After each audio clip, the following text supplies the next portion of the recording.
The addiction to excitement. Why boredom is your edge. This isn't about a setup. Over the years, I've sat with hundreds of traders. Some new. Some seasoned. Some brilliant people who couldn't stop overtrading. Some with all the technical knowledge in the world. But no edge at all. This video is not financial advice. I'm not here to sell you a system. I'm here to tell you the truth, one that I've learned the hard way, and watched others ignore until it was too late. I've coached traders who passed multiple prop challenges and still lost their accounts the next week. I've watched talented analysts sabotage themselves because they didn't know how to wait. And the pattern is almost always the same. It's not a lack of skill. It's not bad luck. It's not even their strategy. It's something deeper. Something quieter. Something harder to admit. They're addicted to excitement. At first, trading is supposed to be exciting. The learning curve is steep. The pace is fast. The possibilities seem endless. You get hooked on the motion. On the feeling. But that feeling? That rush? It's the very thing that will destroy your edge. You start looking for trades that aren't there. You get anxious when the market's slow. You click buttons just to feel something. And worse, you start confusing urgency with intuition. I've done it too. I've stared at a chart knowing I should walk away. And still entered, just to scratch the itch. And I paid the price. But over time, after the blow-ups, the relapses, the long, quiet reflection, I started to understand something. The more bored I became as a trader, the more consistent my results became. And I'm not alone in that.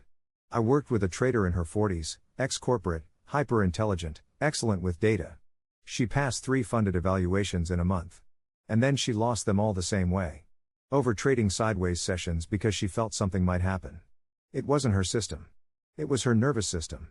This addiction to excitement is real. And it's subtle. It disguises itself as momentum. As instinct. As just one more trade. But underneath, it's the same thing. A need to feel alive at the screen. The market doesn't care about your feelings. It rewards patience. Clarity. Stillness. And that's what this video is about. It's not a how-to. It's not about signals or price action. It's about you. Your biology. Your brain. Your edge, not just in your strategy, but in how you handle silence. Because if you can't sit through boredom, you'll never make it to consistency. And if you're still trading to feel something, you're not trading, you're coping. In this video, I'll walk you through 15 short chapters. Each one will explore a layer of this addiction to stimulation. You'll hear stories, not just mine, but those of real traders I've coached.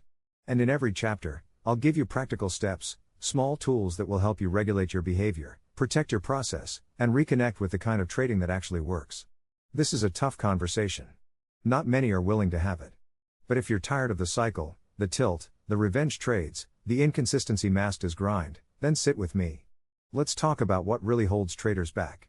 And why boredom, yes, boredom, isn't the enemy. It's the doorway to everything you've been chasing. Chapter 1. The hidden addiction. I've sat across from traders, smart, dedicated people, who genuinely believe their problem is discipline. They say things like, I just need to follow my plan. I keep breaking my rules. I know what I should be doing, I just don't do it. But when we go deeper, I ask them something simple. What do you actually feel when the market is slow? That's when the truth comes out. Restlessness. Anxiety. The pressure to do something. The fear of missing out. The fear of falling behind. The fear that maybe, if they just stay a little longer, something will happen. That isn't discipline. That's dependency. Most traders aren't addicted to trading. They're addicted to the feeling they get from being in the market. It's not about making money. It's about staying stimulated. Because when the market is moving, they feel alive. And when it's not, they feel lost. A trader I'll never forget. One of my clients, a man in his early 30s, former poker player, told me flat out, I feel more in control when I have a position open. Even if it's a bad one. That sentence stuck with me. He wasn't managing risk. He wasn't following a plan. He was just using the market as a way to feel something, to fill the empty space. He knew his system worked when he followed it. But he kept sabotaging himself because the feeling of action was stronger than the logic of waiting. That's the hidden addiction. You can't fix this by reading more books. You can't out-strategy this kind of problem. Because this isn't technical. This is emotional conditioning. And like any addiction, it hides in plain sight. It tells you stories like, just one more trade. This looks like a setup. I'll size small, just a test. I'll stop after this one. But it's not about the trade. It's about escaping boredom, silence, and the discomfort of being still. Practical steps to begin noticing it. Here are 3 small tools I've used with traders to start exposing the addiction. 1. Track emotional state before entry. Create a column in your journal. What did I feel right before I entered this trade? Write 1 sentence. Be honest. Over time, patterns will emerge. You'll start to see when your entries are based on pressure, not setups. 2. Set a 15-minute timer after missed setups. When you miss a good trade or close too early, set a timer before taking your next action. This builds emotional space. It lets the storm pee back before you start reacting. 3. Measure days with no trades as wins. If the market didn't present anything and you did nothing, call it A+1 in your log. Train your brain to associate doing nothing with success, not failure. Final note. Most people think trading is about being smart. Or fast. Or aggressive. But the real game is internal. And the sooner you realize that your worst trades were never about the market, but about your own emotional need to feel something, the sooner you can take your power back. The addiction isn't to trading. It's to stimulation. And the antidote isn't more action. It's stillness. That's where we begin. Chapter 2. The dopamine loop. Most traders think they're making conscious choices. They believe they're in control. I saw a setup. I took the trade. It made sense. But the truth is, many of those decisions aren't logical. They're chemical. You're not following a plan. You're following dopamine. Dopamine is the brain's anticipation molecule. It's not released when you win. It's released when you think you might win. That means the moment you spot a potential setup, especially in fast markets, your brain lights up. Not because it's a good trade, but because the possibility of reward is present. It's the same loop behind gambling. The same rush behind social media. The same mechanism that makes just checking the charts feel impossible to stop doing. You're not addicted to the outcome. You're addicted to the anticipation. How the loop forms. Let me show you how this plays out in real time. You get a little bored. You spot something on the chart that kinda looks like your setup.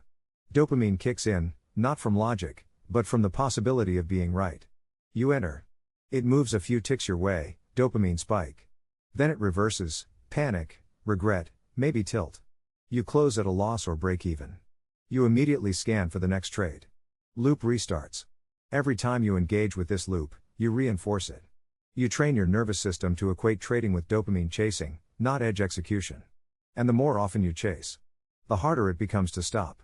A trader who couldn't log off.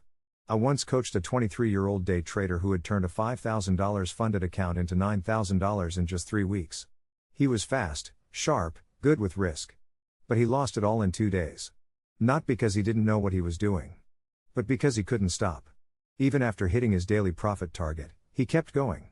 He'd say, "The market's moving, I don't want to leave money on the table."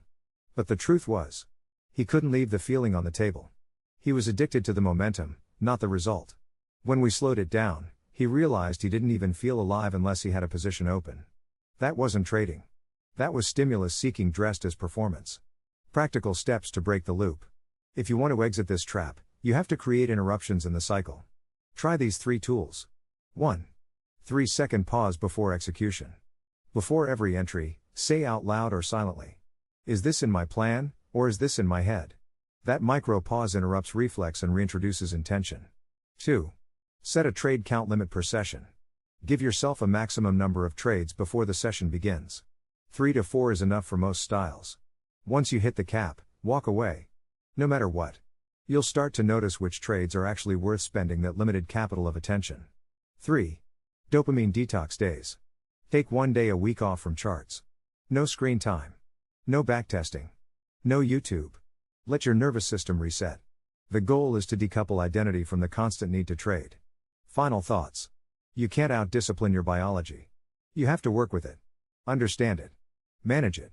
Most traders keep losing not because they're dumb or emotional, but because they're fighting a brain loop they don't even know they're in. Dopamine is not your enemy. But if you don't control it, it will control your trading. And that's not something a better setup can fix. Chapter 3. Winning is the most dangerous drug. Losses are painful. But wins? Wins are dangerous. Especially the wrong kind of wins. The ones you didn't earn. The ones you took outside your plan.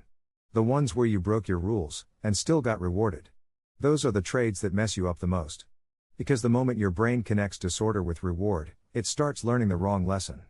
I once worked with a trader who was consistently inconsistent. He'd show up, follow his plan for the first hour, Take a clean win, and then suddenly flip into chaos. Overtrading. Scalping. Chasing breakouts that weren't there. I asked him what he felt when he won. He said, relief. Then invincible. That was the problem. The first trade gave him a high. It told him, you're right. You're good. You're safe. And that emotional reward lowered his guard. It opened the door to greed and impulsiveness.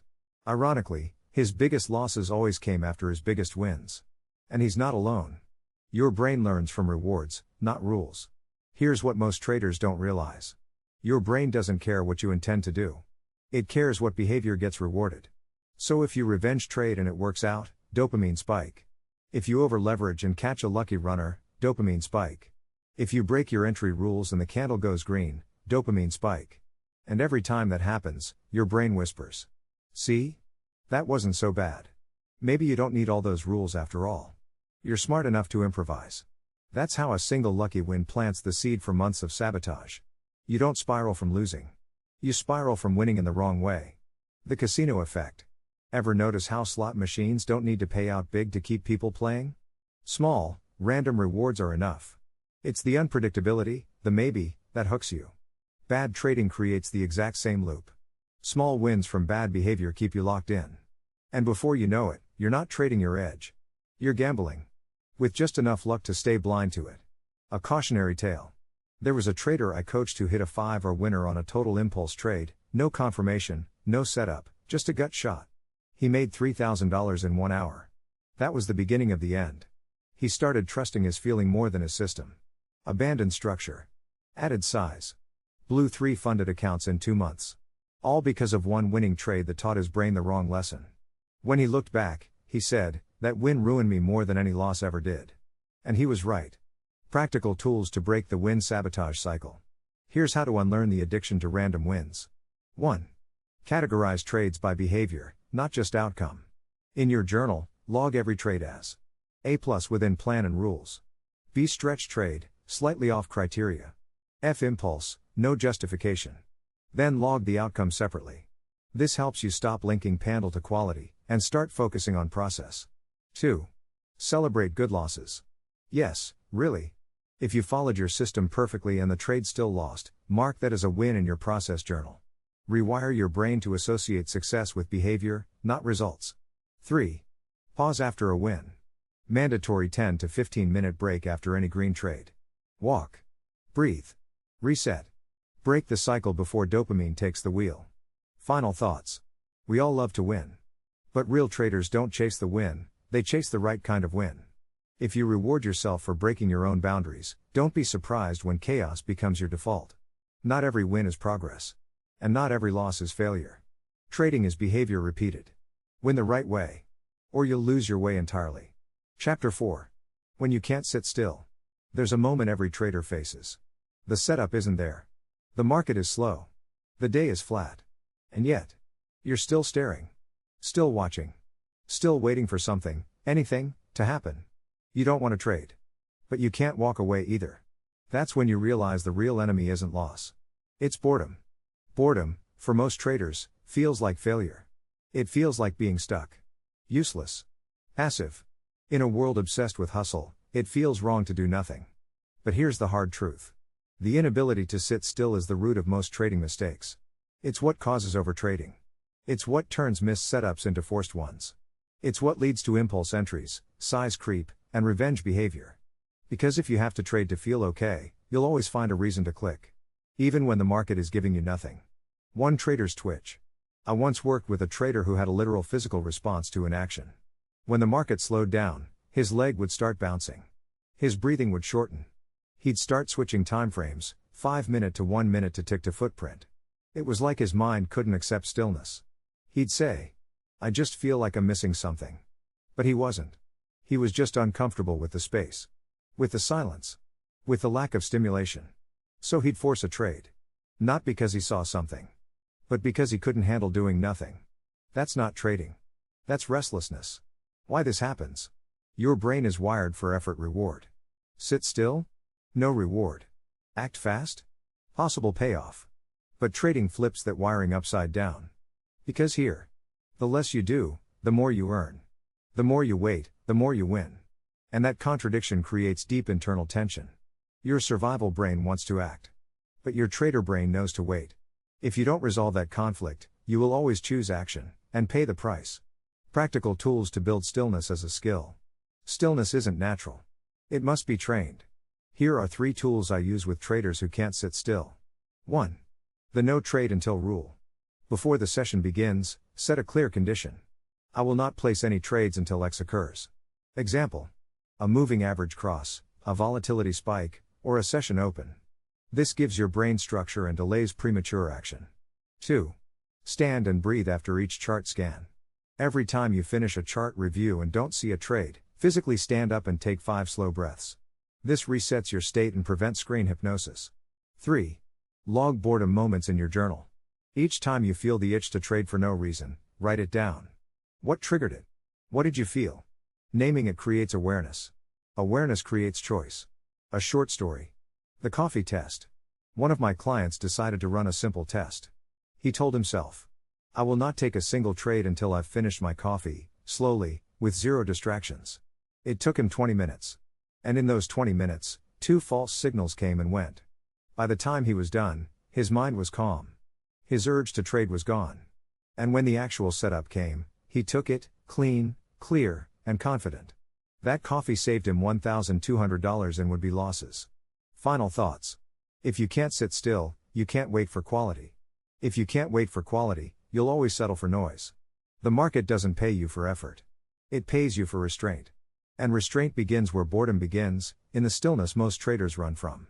But if you can train yourself to stay, to breathe, to observe without reacting, you gain something that most traders never will. Control. Chapter 5. Impulse masquerading as intuition. Every trader has had that moment. You look at the chart, and something just feels right. You click before your brain even finishes the sentence. And sometimes, it works.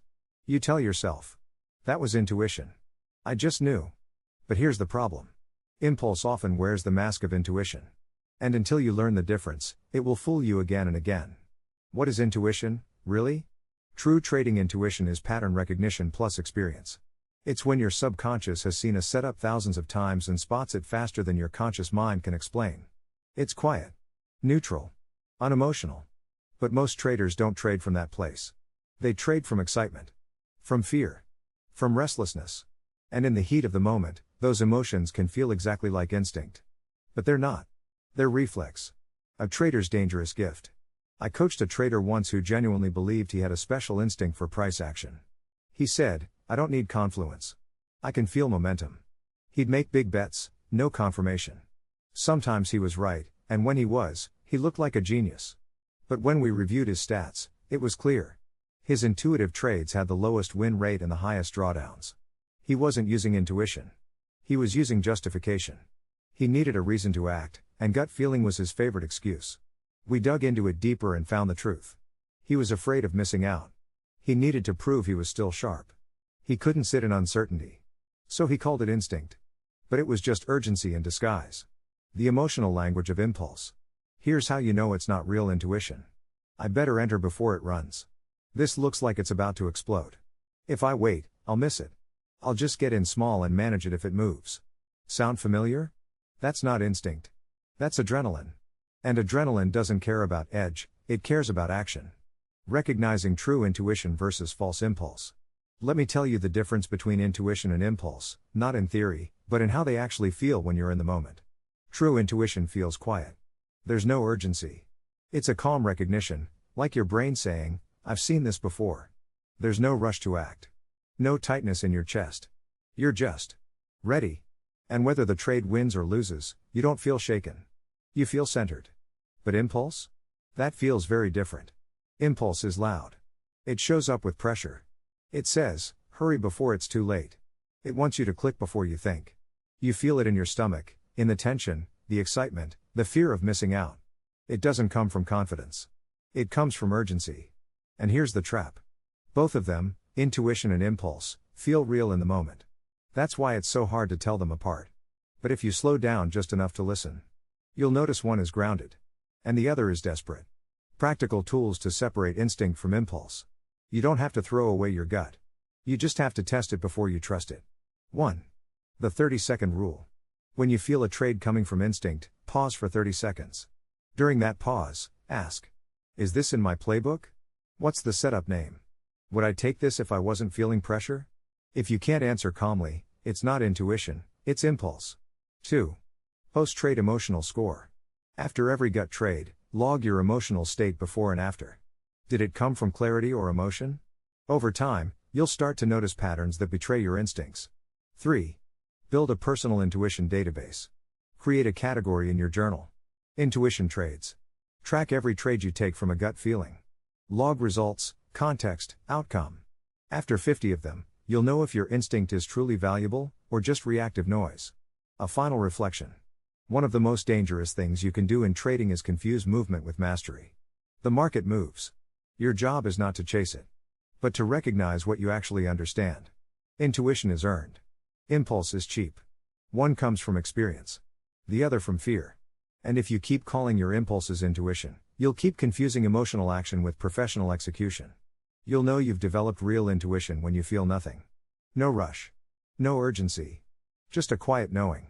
If it's real, you won't feel the need to force it. Chapter 6. The real reason you break your rules. We all say the same thing after a bad session. I broke my rules. And we usually follow it with, I don't know why. But I do. Because I've broken mine too. And I've coached dozens of traders through that same spiral. It's not a lack of discipline. It's not a lack of knowledge. It's not that you're stupid. Or lazy. Or careless. It's that something inside you needed to feel a certain way. And your rules got in the way of that feeling. You didn't break your rules by accident. You broke them because, in that moment, you were trading to meet an emotional need. You weren't trying to follow your system. You were trying to escape frustration. You were trying to get back what you lost. You were trying to feel in control again. You were trying to win, not because the trade was right, but because losing was too painful to sit with. It wasn't technical. It was emotional. It was human. And if you don't learn to see that, you'll keep telling yourself the same lie. I just need to try harder next time. No. You need to listen deeper next time. The trader who always broke even. There's a trader I worked with, a quiet, methodical guy. He journaled everything. Back-tested for hours. He had a solid edge. And yet, every month, he'd finish just barely above break-even. When we looked at the data, a pattern appeared. He was winning for the first few days of each week. And then giving it all back by Friday. Why? Because once he was up, he'd loosen up. He'd experiment. Take bigger risks. Try different setups. And when those didn't work, he'd spiral into revenge trades. He told me, I just feel like I need to end the week strong.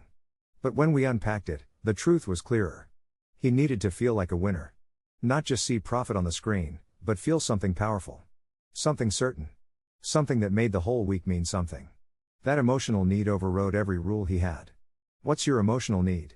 Every time you break your rules, ask yourself, what was I actually feeling in that moment? What did I want to feel instead? What did I hope that trade would fix? Was it boredom? Frustration? Guilt over a missed move? Anxiety that you're falling behind? Because once you name it, once you get honest, you can finally work with it. Until then, it'll keep hiding behind your rules. Waiting for the next chance to pull you off balance. Tools to catch rule breaking before it happens. Here are 3 practices I give to traders who keep repeating this cycle. 1. Emotion tags before entry. Before every trade, speak your emotional state out loud. Something simple, like, I'm calm. I've waited for this. This is in my plan. Or, I'm frustrated. I feel like I'm chasing. That single act of naming your state brings awareness, and awareness gives you space to pause. 2. Visual stop card. Place a card near your monitor with one sentence. What am I trying to feel right now?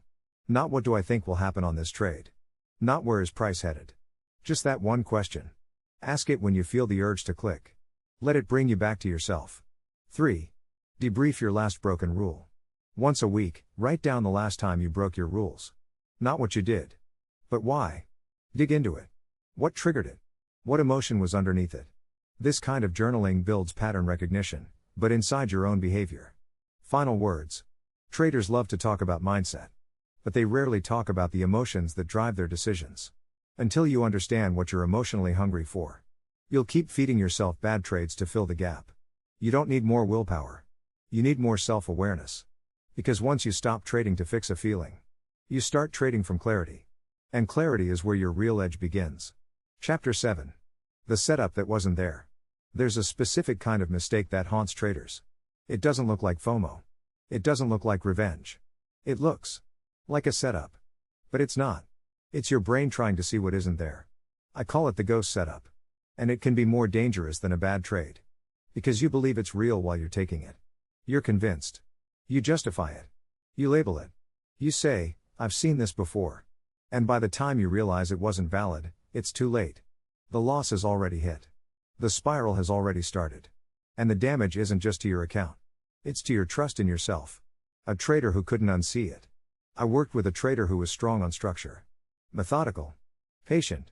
But every so often, he'd take a trade completely outside his plan. And every time, he had a reason. He'd tell me, the pattern was almost complete. It looked like the last setup. I thought the market was front-running the zone. And sometimes, it did look like it was forming. But it wasn't complete. And he knew that. The truth was simple, but hard to admit. He wanted to trade. So his mind gave him something to trade. His bias built the setup. His desire filled in the blanks. And his chart became a mirror, not of price, but of emotion. We all do this. We zoom in too far. We change the time frame. We ignore the one condition that's missing. We tell ourselves a story. It's probably good enough. But in trading, probably is expensive. And once you trade what isn't real, you lose something deeper than dollars. Your ability to trust your read. Why it happens. Here's the truth. Your brain is a prediction machine. It hates uncertainty. It wants closure. So when the market is quiet, or you've missed a move, or you're emotionally unsettled, your brain will create patterns where none exist. It's not about logic. It's about emotional resolution. That ghost setup isn't a signal. It's a coping mechanism. Tools to expose false setups. To avoid this trap, you need to take your brain out of storytelling mode, and bring it back to structure. Here are 3 tools I use with traders who keep falling for setups that aren't real. 1. Define completion conditions, in writing. Don't rely on your memory. For each of your valid setups, write out the exact conditions that must be met before entry. Not just it looks right. Checklist clear. 3 out of 3 boxes. No exceptions. When you think you see a trade forming, pull out the list. Ask. What's missing? If even one element is incomplete, you walk away. 2. The wait for the close rule. Never enter on a candle that hasn't closed. Why? Because an open bar is a blank canvas for emotion. But a closed bar? That's truth. Final. Objective. Train your discipline to wait. Let the market confirm the story before you enter it. 3. Review false setups as a category. In your journal, track every trade that felt real but didn't meet your full criteria. Label them. Almost there. Describe what drew you in. What emotion was present? What condition was missing? Over time, you'll build immunity. Your pattern recognition will sharpen, not just in price action, but in self-awareness. Final reflection. Seeing a setup that isn't really there. It happens to everyone. But if you don't start noticing the why, you'll keep making the same trade, and paying the same price. The market isn't hiding from you. It's your emotions that cloud your screen. So next time your gut says, it's probably a setup. Ask. Or do I just want it to be? Because most of the time, the difference isn't in the chart. It's in you. Chapter 8. The shift, trading to trade versus trading to win. Every trader starts in the same place. They just want to trade. They want to be in the market. To click. To feel like they're doing something. Because in the beginning, action feels like progress. And the more you trade, the more it feels like you're learning. You're gaining experience. You're becoming a trader. But here's the truth. Most traders don't trade to win. They trade to trade. They're not focused on edge. They're not focused on outcome. They're focused on staying engaged. And that's the trap. Because until you make the shift, the real shift, you'll always confuse activity with growth. A trader who traded every day. I worked with a guy who had a strong routine. Showed up early. Did his pre-market prep. Watched the open. Took trades. Journaled after. He looked like a professional. But month after month, he stayed flat. Not losing big. Not growing either. When we reviewed his trades, something became obvious. He was taking setups that didn't really match his edge. Sometimes he was early. Sometimes he forced trades late in the session. Sometimes he sized down just to justify entering. He wasn't reckless, but he needed to be in the market every day. It was how he measured his identity. He told me, if I don't trade, I feel like I wasted the day. And that's when it clicked. He wasn't trading to win. He was trading to feel like a trader. The real shift. You'll know the shift has happened when this sentence becomes true. If the market gives me nothing today, I will trade nothing. And feel no guilt. That's the turning point. Because now you're no longer trying to prove something. You're no longer needing the market to validate your presence. You're waiting for quality. You're hunting precision. You're acting when it's right, not just because it's time. That's trading to win. What keeps you trapped in trading to trade? Let's break this down even more. Here's what keeps you in the trap. You feel pressure to grow fast, you believe more trades, more skill, you fear boredom or missing out, you measure your identity by how many trades you took, not how well you executed, and underneath all of that? A fear of stillness. A fear of patience. A fear of doing less and still being enough. Tools to make the shift stick. This isn't a motivational idea. It's a practical adjustment. Here's how to start rewiring the way you see a good day in trading. 1. Redefine a productive day. At the start of each session, say this out loud. A good day is one where I followed my plan, whether I took a trade or not. Say it again when the market is flat. Say it again when you feel that itch to click. You're teaching your brain that stillness is success. 2. Track no trade days in your log. Make them visible. Make them count. Highlight them in green. Add a win column. Because every time you don't trade garbage, you've protected your capital, and that is a gain. 3. Daily review prompt. Did I trade to win, or just to trade? At the end of each session, write that down. Be honest. Did you act from edge? Or from emotion? Even a few days of reflection will start shifting your pattern. Final reflection. There comes a moment in every trader's path where they realize something that feels strange at first. The best traders often do. Very little. They wait more than they act. They pee back on more trades than they take. They spend more time not trading than trading, because they've learned what real opportunity actually looks like. And they've stopped needing the market to entertain them. That's the shift. That's the separation. That's when you stop being a trader who needs the market. And start becoming one who masters it. Chapter 9. The burnout you don't see coming. Burnout doesn't always look like collapse. Sometimes it looks like going through the motions. Waking up early. Doing the routine. Watching the charts. But inside? You feel flat. Numb. Disconnected. You're not angry. You're not tilted. But you're tired in a way that sleep doesn't fix. That's burnout. And in trading, it sneaks up quietly. Because you're not clocking out at the end of the day. The market follows you. The charts live in your mind. Every tick, every missed move, every what if stays with you. Even when you're not trading, you're processing trading. And slowly, over time, that mental load wears you down. The trader who couldn't rest. I once worked with a trader who said, "I haven't taken a real day off in 6 months." He meant it proudly. He showed up every day, journaled, backtested, even meditated. But when we started talking, it became clear. He hadn't actually rested at all. Even on weekends, he'd review charts. He'd re-watch trade recordings. He'd scroll Twitter to stay in the flow. And then he started noticing something. His execution got sloppy. He became more reactive. Not wildly emotional, just disconnected from the process. His edge was intact. His risk was controlled. But his presence was gone. And that's when we realized. He was burned out, and didn't even know it. Why burnout hits traders differently. Trading isn't like a job you leave behind at the office. It follows you home. It follows you into your thoughts. Into your sleep. Into your identity. And when your self-worth gets tied to your performance, every losing day feels personal. Every missed trade feels like failure. Add to that the pressure to perform, to grow, to prove yourself, and you've got a perfect recipe for silent fatigue. Because you're always on. Always monitoring. Always judging. Always thinking. Am I doing enough? Until one day. You stop caring. Not because you don't love it, but because you're empty. Tools to catch burnout before it hits. You can't always prevent burnout. But you can track it. You can respond to it. And you can build systems that protect your energy, not just your capital. Here's how. 1. Weekly energy check-in. At the end of each week, ask yourself. Do I feel more energized? Or more drained? Do I want to trade next week? Or need a break? Am I thinking clearly? Or just going through motions? Answer honestly. Don't judge it. Just observe. This alone creates awareness. 2. Schedule full mental off days. Pick one day a week where you do nothing related to trading. No charts. No Twitter. No YouTube. Give your brain a full reset. Let it breathe. Let yourself be human, not just a trader. These days are not wasted. They're fuel. 3. Notice the signs. Here's how burnout speaks. You feel dull, even after a green day. You stare at the screen, but nothing sinks in. You force trades just to feel something. You dread logging your journal. You don't care if you win or lose, you just want the day to be over. If those are showing up, pause. You're running on empty. Final reflection. Burnout doesn't just happen to weak traders. It happens to dedicated ones. To the ones who push too hard. To the ones who care too much. To the ones who forget that trading is a marathon.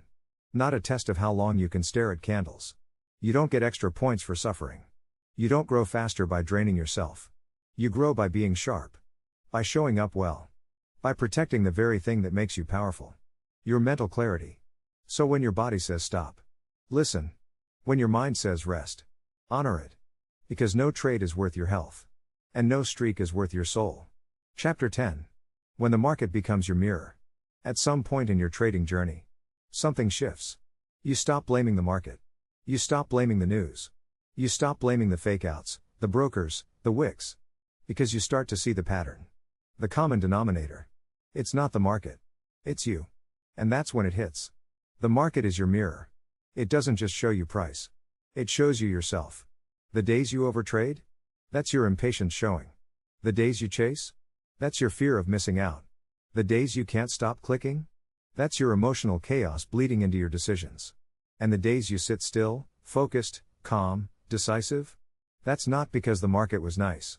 That's because you were steady. Once you see it, you can't unsee it. The trader who kept fighting the chart. There's a trader I knew who blamed everything. Every time he lost, it was someone else's fault. Liquidity grab. Market was manipulated. That wasn't a real move. But when we zoomed out and looked at 6 months of his trading, the pattern was clear.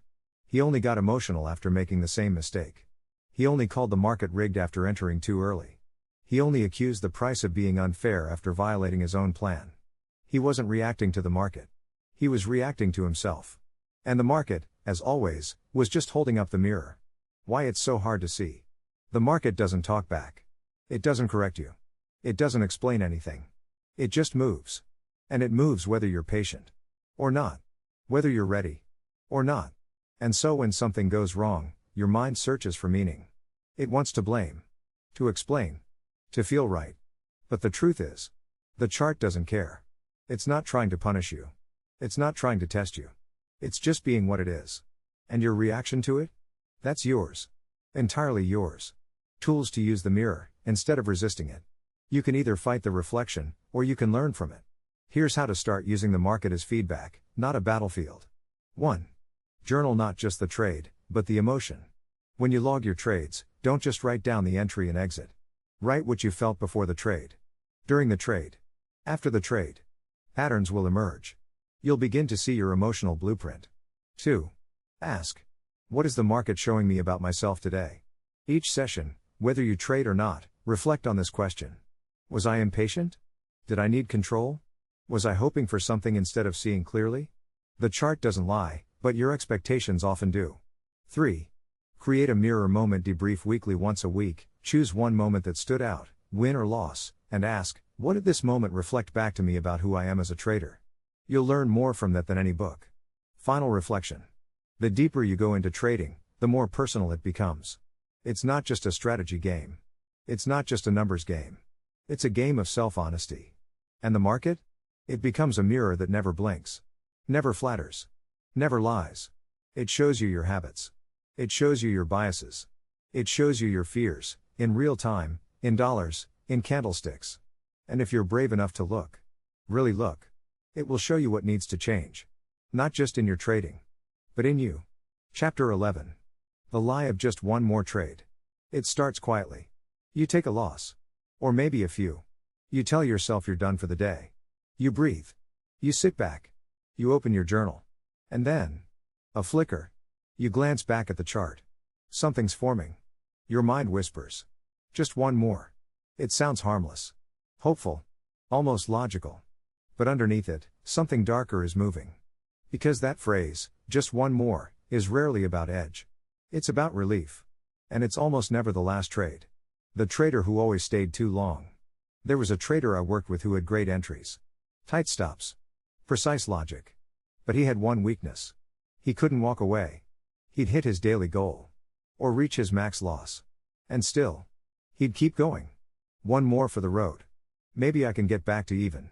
If this works, I'll be back in the green. And it never worked. We looked through 3 months of stats. Almost all of his biggest drawdowns began with those 3 words. Just one more. What he didn't realize was, he wasn't trading for opportunity anymore. He was trading for redemption. The psychology behind the lie. Here's the thing. Your brain craves closure. When you take a hit, financially or emotionally, your nervous system doesn't want to stop there. It wants to end on a high. It wants to fix the feeling. So you stay. You trade longer. You override your rules. Not because the setup is there. But because you can't leave like this. And that's where just one more becomes dangerous. Because it isn't one more. It's a doorway. A doorway to tilt. To escalation. To a version of you that trades from fear, not focus. How to kill the lie before it grows. You don't fight just one more with discipline. You fight it with structure. Here's how to protect yourself. 1. Predefine your session end rule. Before you start the session, decide. What ends the day? Is it hitting your daily goal? Is it taking 2 trades max? Is it a time-based cutoff? Whatever it is, write it down. Say it out loud. Let it be real. Because if you don't define the end, your emotions will. 2. Use a physical ritual to close the session. Don't just say I'm done. Act it. Stand up. Turn off your screens. Write a final note in your journal. Session closed. That physical act tells your nervous system. It's over. No more decisions. No more risk. No more searching for redemption. 3. Ask the right question before clicking again. If you feel the urge for just one more, ask. If this trade loses, will I still be proud of how I ended the day? That one question cuts through the fog. It reframes the moment. It brings you back to your higher self. Final reflection. You won't remember every trade. But you will remember how you behaved when it mattered most. Those just one more moments? They become turning points. They define the slope of your equity curve. And more than that, they define your integrity as a trader. Because walking away when it's time is a skill. And it's one of the rarest ones there is. So next time your voice says, just one more. Pause. Breathe. And ask yourself, is this a trade? Or is this an escape? Because knowing the difference might just save your entire week. Chapter 12. The day you almost quit. Every trader has one. Some have several.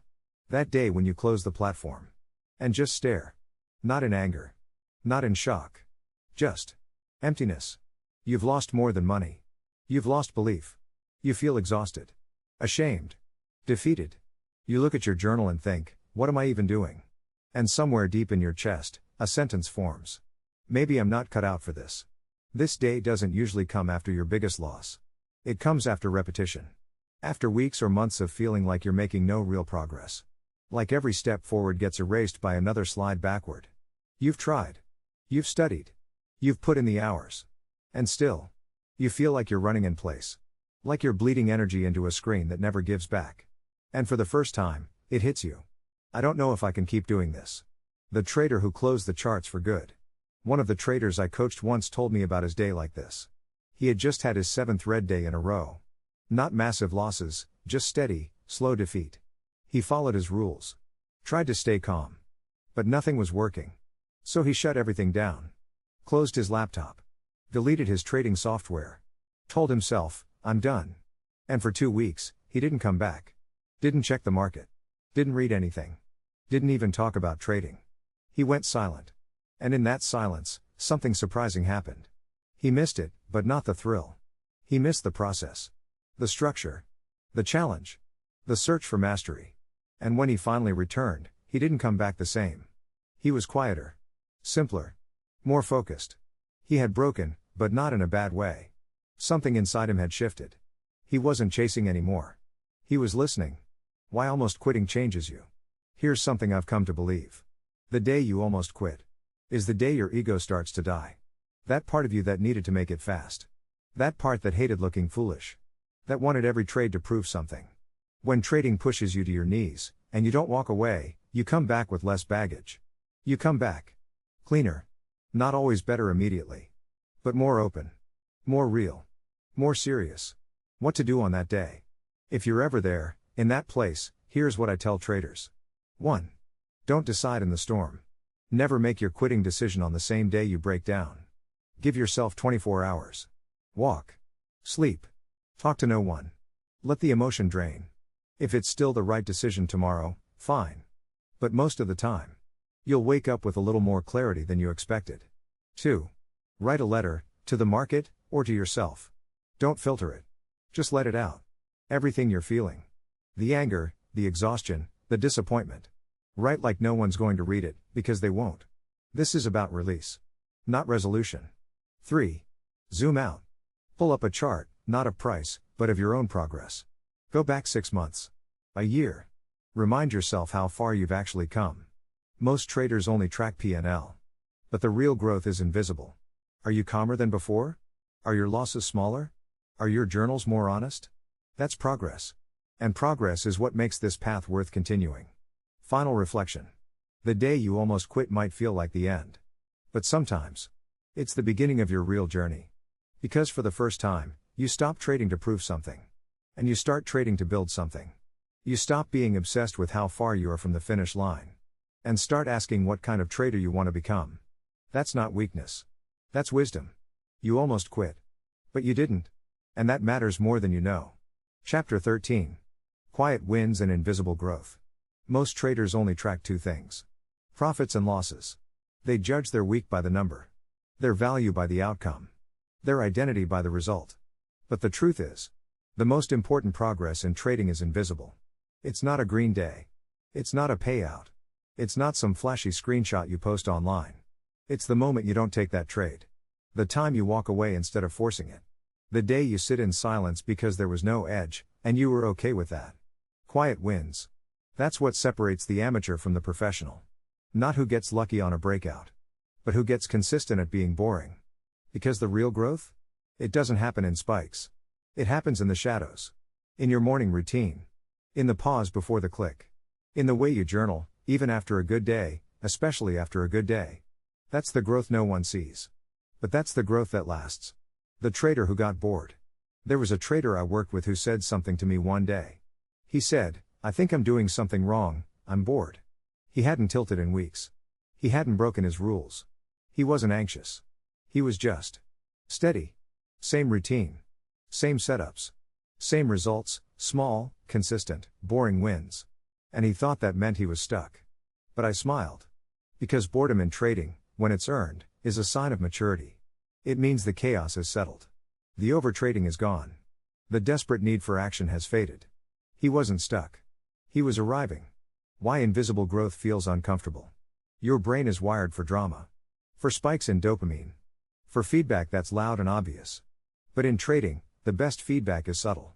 It's when you walk away after 2 trades, not 10. It's when you follow your plan, even though it's tempting not to. It's when you journal something small, but truthful, and catch a blind spot you missed last month. That's not exciting. But it's growth. And most traders miss it. Because they're looking for fireworks. And what they need is rhythm.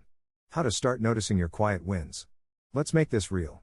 Here are a few ways to track the progress you can't see on a chart. 1. Keep a disciplined score daily. Each day, give yourself a score, 1 to 10. Not on P&L. On how well you followed your rules. How well you executed your plan. How well you handled your mind. That score is your edge, measured over time. 2. Start a win log, but only for behaviors. Create a list.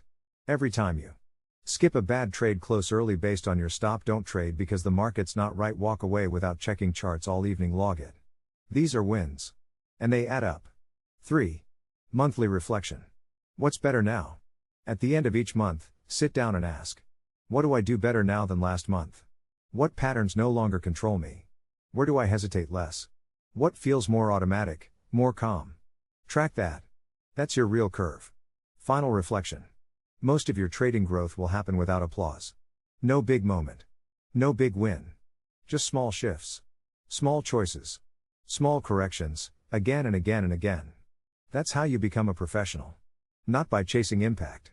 But by mastering the ordinary. So if no one notices how far you've come, it's okay. You know. And one day, your results will show the world what your quiet discipline built. Chapter 14. Building a life around trading, not a life of trading. When you start trading, it takes everything. All your focus. All your energy. All your attention. You dream about charts. You cancel plans to watch the market. You lose track of time, of people, of balance. And for a while, that intensity feels necessary. It feels like commitment. Like sacrifice. Like the price of success. But what most traders don't realize is this. You can't build a career by burning yourself out. And you can't build freedom by turning trading into your prison. The goal was never to live for trading. The goal was to build a life where trading fits, calmly, cleanly, consistently. The trader who lost the rest of his life. I knew a trader once who had finally made it. Consistent. Profitable. Full time. But something was off. He told me, I don't know who I am outside the screen anymore. He had no hobbies. His relationships were strained. Every conversation circled back to the market. And when he took time off, he felt restless, like he was missing something. What he had done, without realizing it, was build his entire identity around trading. And so even in success, he felt hollow. Because trading had consumed the very life it was supposed to support.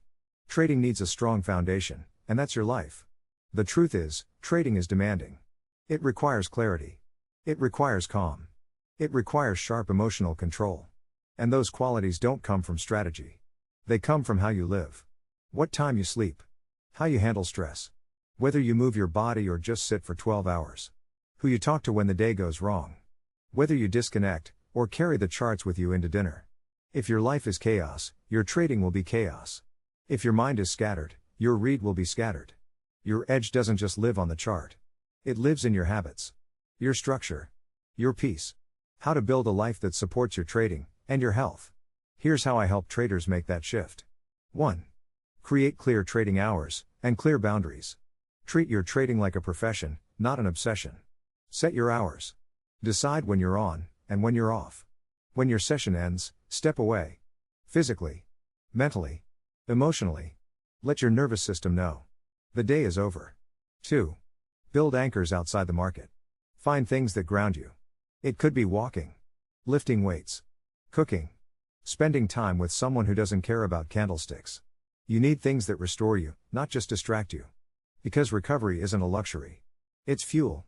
3. Stop measuring your worth by the chart. You are not your P&L. You are not your last trade. You are not your equity curve. You are a human. With rhythms. With seasons. With strengths that have nothing to do with price action.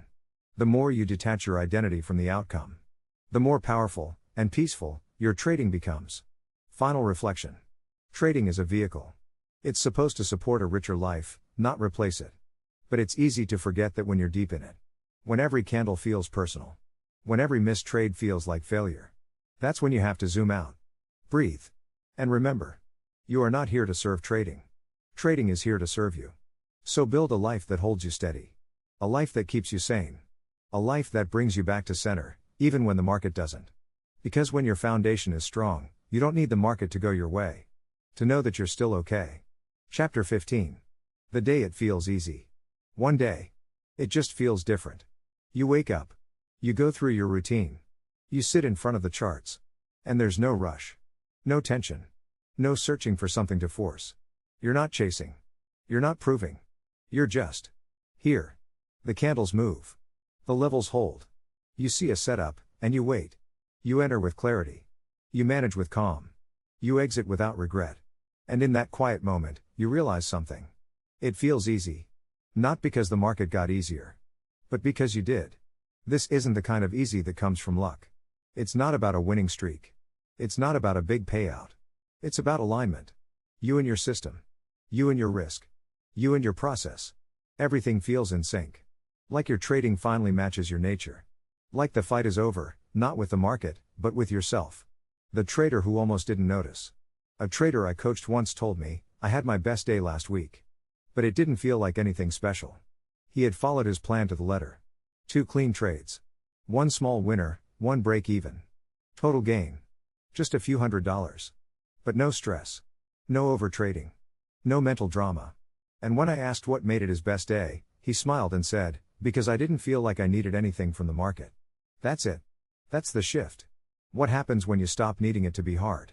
We have this idea that trading has to feel like a battle. That growth means struggle. That success only comes after suffering. And yes, This path is hard. The learning curve is steep. The setbacks are real. But at some point, the storm calms. Not because trading becomes predictable, but because you become consistent. Your risk is measured. Your expectations are realistic. Your ego is quieter. Your identity isn't wrapped up in the outcome. You don't need to win the day anymore. You just need to show up right. And when you do, everything flows. How to recognize this moment, and keep it. This easy feeling won't last forever. Some days will still be tough. You'll still make mistakes. But when it comes, don't ignore it. Honor it. Here's how. 1. Journal the feeling, not just the trade. On the days where it feels natural, peaceful, aligned, write it down. Describe the mood, the energy, the tempo of your decisions. This is what right feels like for you. Capture it. Return to it. 2. Create a ritual around flow days. When you finish a session like this, don't just move on. Take a moment. Walk. Breathe. Say to yourself, this is what I've been working for. Mark it as a reference point. Not to chase, but to remember. 3. Protect the simplicity. When things feel easy, the temptation is to scale up. To add. To do more. But the real challenge is this. Can you leave it alone? Can you protect your clarity? Can you stay where it's calm, instead of rushing back into complexity? Because that simplicity you feel? That's your edge speaking. Listen. Final reflection. The day it feels easy is not the end of your journey. But it's a signal. A soft signpost that says, you've grown. You've changed. You've become the kind of trader who no longer needs trading to feel complete. And from here on out, everything becomes lighter. Not because there's no struggle left, but because you finally trust yourself to face it, without chaos. That's what you were chasing all along. Not the freedom to trade. The freedom to be at peace. While trading. Conclusion. The long game. So here we are. 15 chapters. 15 steps along a path most people never truly see. A path full of frustration, uncertainty, silence, and self-confrontation. A path that looks simple on the outside. And feels anything but on the inside. You started with hope. You pushed through doubt. You learned to sit still. You learned to see yourself. And slowly, painfully, you started becoming someone else. Not just a trader. But a calmer version of yourself. A more focused version. A more honest one. That's the part no one talks about. Trading isn't about strategy. It's not even about psychology. It's about who you're becoming. You think you're just learning to read charts. But really, you're learning. To wait. To observe. To let go of control. To act without attachment. To take full responsibility, and no revenge. You're not just building skills. You're building character. This is a long game. There's no arrival point. No moment where everything becomes perfect and stays that way. There are only seasons. Some light. Some dark.